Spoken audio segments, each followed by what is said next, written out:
there's something that moves you and you cannot stray, if there's something that moves you, there's nothing stand in your way. Excuse me. No, there's nothing that can stand in your way.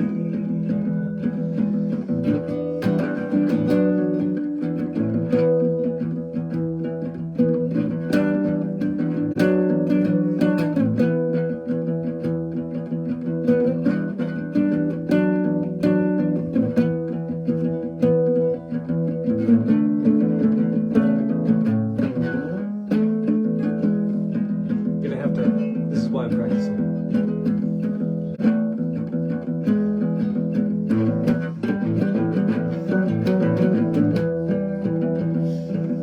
If the wheel that you're riding will rumble and sway, the track that you're tracing is bound to make your own day. Yeah, it's bound to make your own day.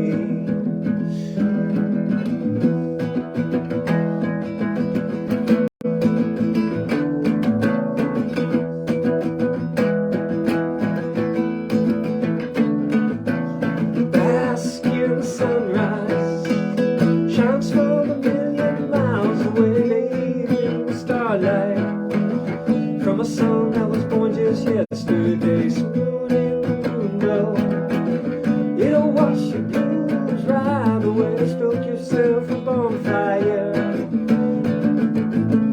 of vanity.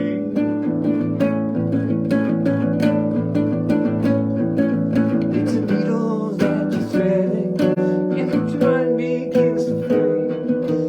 It's twisty and slightly slides in as it may. The playing field ain't even, it's always been that way. Just steal your resolution for the shadows that you'll slay.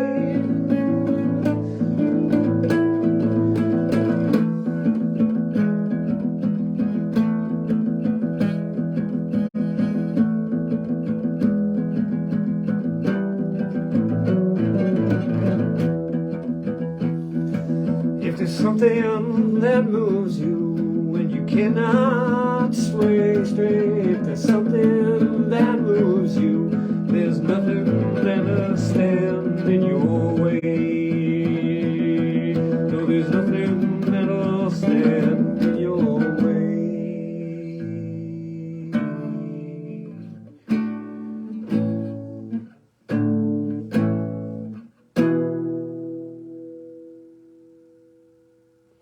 What moves you? My friend Antonia gave me the title for that, so that's kind of fun. So what I'm going to do is I got my nylon guitar here. I bought this for like 35 euros about 15 years ago. I love it though. I don't know if you can tell, but these strings need to be changed. They're a bit rusty. See, like right here, where is it?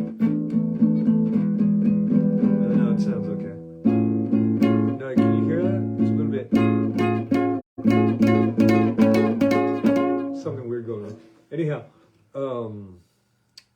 so what I'm going to do is during the morning rush, so around 9 or 10 in the morning, there's a bench out front, and next to the bench is a bus stop, and there's a lot of foot traffic going back and forth, and so I'm going to go over there and I'm going to figure out my set for my concert in April and any precedent concerts that might arise.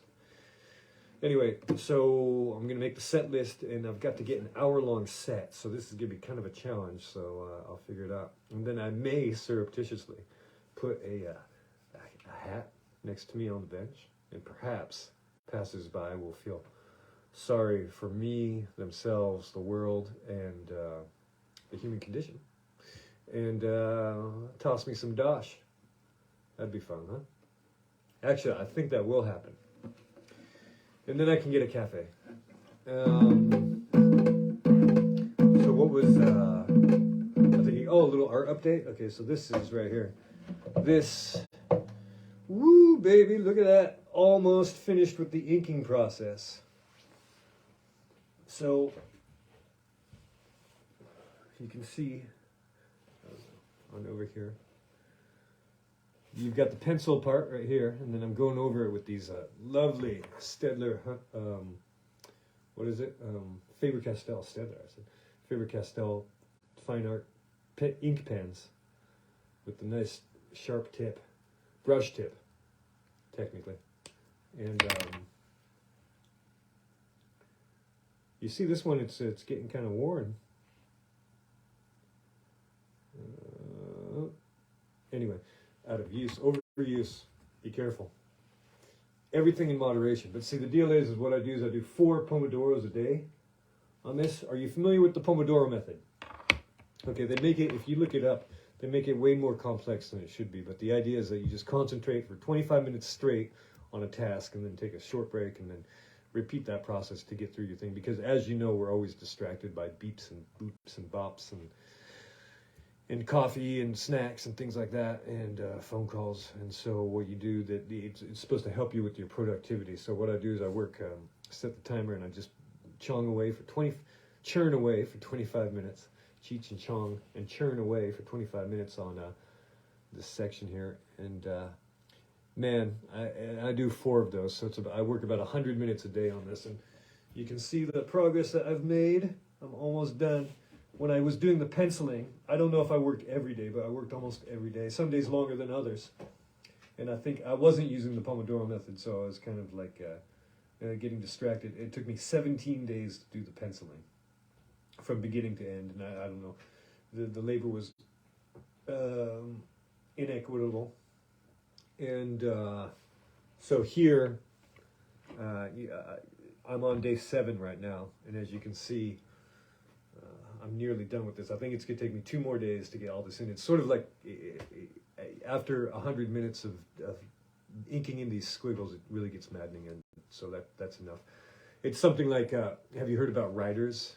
And they have their writing, like Hemingway, I guess what he used to do is he would take, 4 pencils, and then he would write with a pencil until you couldn't write anymore because the lead had been worn down to its nub, and so he'd do that 4, and then start drinking. So maybe I'll start doing that too. That would be not a good idea. And I read something else like Martin Amis, or Matami, as I like to say. He sets himself a goal of like 400 words a day. I'm thinking to myself, when I do my 10-minute exercise, I got like over 1,000, Writers. Sometimes I wish I was a writer because, I don't know, all you need is a pen and paper, and I guess technically that's all you need to do some art.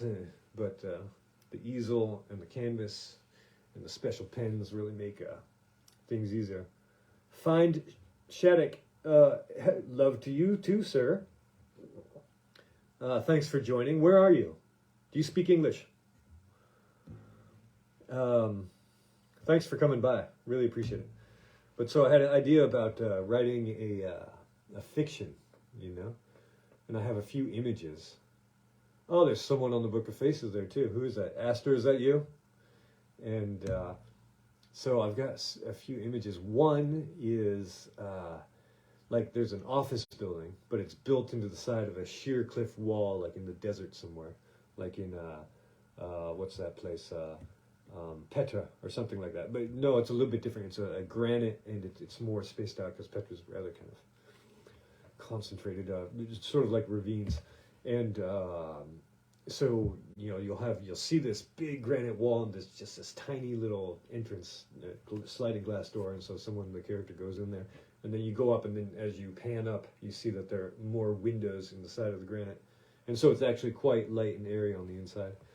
So that's one image. And another image, which is, strangely enough, or perhaps not, someone who lives like on a cliff island out in the sea somewhere, out remotely in the sea, sort of, like a rock jutting out of the sea, and has got the little domicile on top there. And this guy's job, in my imagination, he's like 17. He's like an older teenager, like a farmhand sort of age. And his job is to fly out on like a drone sort of situation, but it's gonna be more Star Warsy than than some sort of commercial product you can buy off the shelf.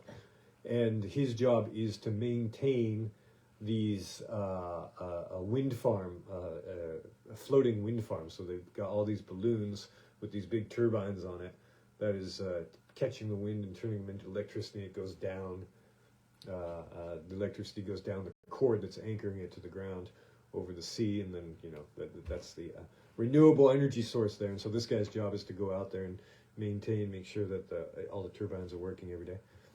And there's another part where it's has to do with the Giza Plateau complex, the pyramids and so forth, and dinosaurs. So there's going to be like a dinosaur discovery, anachronous strata. So it doesn't make sense that the dinosaurs are here and the pyramid is here, so forth like that. And you guessed it, visitors from another planet. Miriam, how are you doing? Where are you doing? Do you speak English? Like Shattuck? Anyhow, that's pretty much it for now. Have a pleasant Sunday evening. Had a chance to talk with my old buddy Dan tonight. That was fun. There's something that moves you when you will not stray. If there's something that moves you, there's nothing that can stand in your way. No, there's nothing that can stand in your way.